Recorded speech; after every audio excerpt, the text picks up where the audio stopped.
Il y a très longtemps, en 1735, dans les Pines Barrens, un coin sauvage au sud du New Jersey, vivait une femme nommée Deborah Leeds. Madame Leeds avait 12 enfants et avait beaucoup de mal à s'en occuper car elle était très pauvre.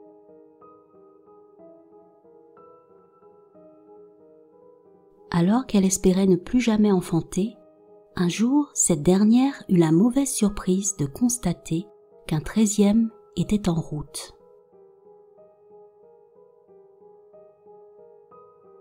La pauvre femme, très contrariée, ne décolérait pas, et juste avant son accouchement, elle s'écria « Que le diable emporte cet enfant s'il le veut ».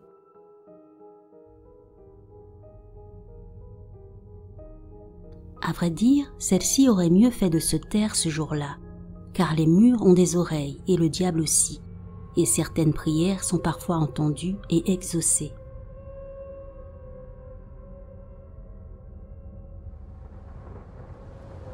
La nuit était sombre et orageuse, et pour Deborah Leeds, celle-ci allait être longue, très longue, car elle était prête à mettre au monde cet enfant non désiré, et des sages-femmes étaient là pour l'y aider.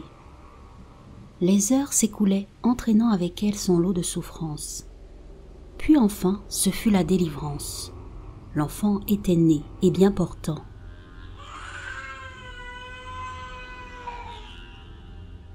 Mais, quelques minutes plus tard, sans qu'on ne comprenne pourquoi, le bébé se mit à grandir, encore et encore. Puis soudain, ce dernier commença à se transformer en quelque chose de monstrueux, devenant plus grand qu'un homme. Ce n'était plus un bébé, mais une créature qui n'avait rien d'humain.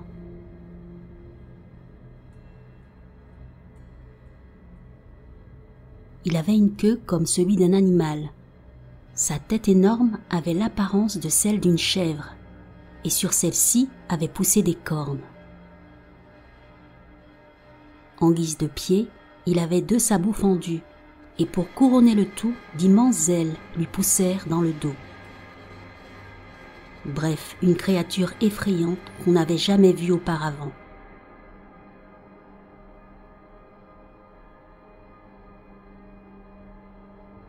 Paniqué, tout le monde tenta de déguerpir, mais malheureusement le monstre les tua l'un après l'autre. Sans pitié, il n'épargna même pas celle qu'il avait engendrée. Son massacre accompli, il s'enfuit dans la nuit noire au fin fond de la forêt.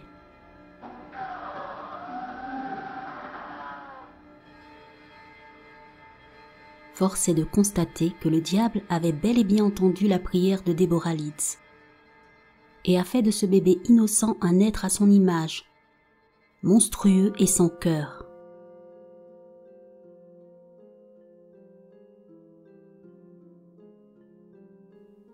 Peu de temps après cette histoire, des rumeurs commencèrent à fleurir dans la région. On racontait partout qu'une horrible créature rôdait dans la forêt. Les habitants étaient terrifiés et avaient peur de sortir de chez eux. On retrouva du bétail massacré ainsi que des animaux domestiques, tels que chiens, chats, etc. Et on attribua cette tuerie à celui qu'on surnomme maintenant le diable de Jersey.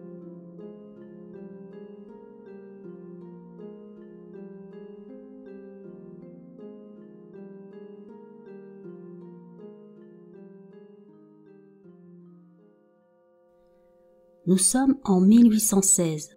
Joseph Bonaparte, le frère aîné de Napoléon, s'exile en Amérique, dans une demeure du New Jersey, près de Bordentown. Il raconta qu'un jour, alors qu'il chassait du gibier dans les bois, il aperçut des empreintes de sabots très étranges. Il les suivit, puis se retrouva face à une créature effrayante. Et c'était, d'après ses dires, le diable de Jersey. En 1909, presque 200 ans après la naissance du monstre, une centaine de personnes disent l'avoir vu dans au moins 30 villes différentes.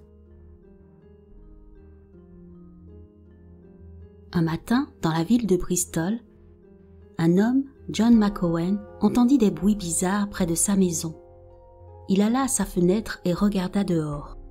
Au même moment, il aperçut une créature qui ressemblait au diable de Jersey. Un soir, Madame Sorbinski, une femme qui vivait à Camden, entendit un bruit dans son jardin. En ouvrant sa porte pour aller voir d'où ça venait, elle vit le monstre qui tenait son chien entre ses griffes. Il paraît qu'elle frappa celui-ci avec un balai, jusqu'à ce qu'il laisse tomber sa proie et s'enfuit. Elle se mit ensuite à crier, alertant tout l'entourage.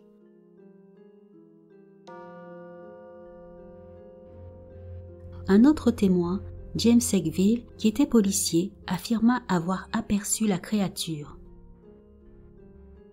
Il dit qu'elle avait des ailes et qu'elle sautillait en poussant des cris effrayants.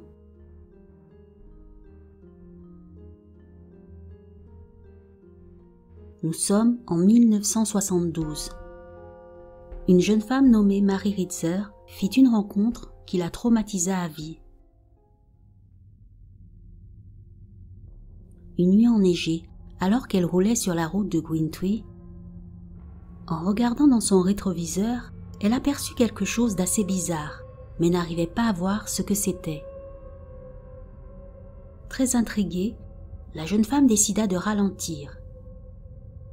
Et ce qu'elle vit lui glaça le sang. Il faisait nuit, mais la clarté de la lune lui permit de bien distinguer la forme d'une étrange créature traverser la route à environ 7 mètres derrière sa voiture. La chose était beaucoup plus grande qu'un homme. Elle avait de grandes ailes, des hanches épaisses qui supportaient un torse presque humain et une tête énorme. Sans perdre une seconde, Marie appuya sur l'accélérateur et fonça jusqu'à chez elle. Elle fut tellement terrifiée cette nuit-là qu'elle n'est jamais retournée là-bas.